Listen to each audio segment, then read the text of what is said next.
Isang basher ang pumuna sa pagtawa ni Medeth, at sinabing parang nagtatawag daw ito ng, "Come here." Habang tumatawa, sa sobrang detalye ng puna, napansin pa pati maliliit na bagay gaya ng ekspresyon ng tawa, maraming netizens ang nashock sa pagiging sobrang mapuna ng basher. Hi mga ka-Jamdith, shout out po sa inyong lahat, welcome back to my channel. So today, pag-uusapan natin ang isang interesting at medyo nakakainis na issue, yung tungkol sa isang basher na sobrang mapuna, as in OA levels na talaga.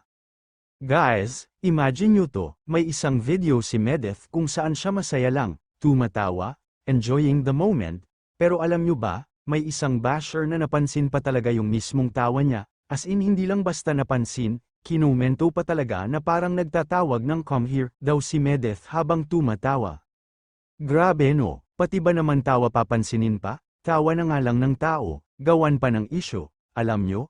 Nakakabahala rin minsan kasi parang hinahanapan talaga ng mali kahit wala naman, tawa yun ibig sabihin masaya siya. Natural lang na magkaroon ng expression, hindi naman kailangan bawat galaw, may meaning agad.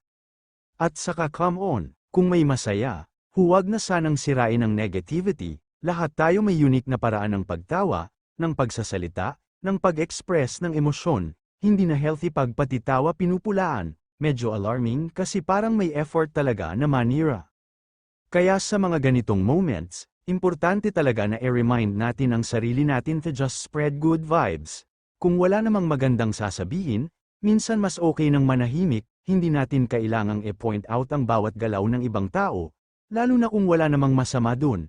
Anong masasabi nyo sa ganitong klaseng bashers? Comment nyo sa baba. Gusto ko talagang marinig thoughts nyo. Don't forget to like, share, and subscribe for more chikahan and real talk.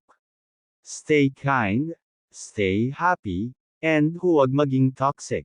See you next time. Maraming salamat po sa inyong lahat mga ka-Jamdith.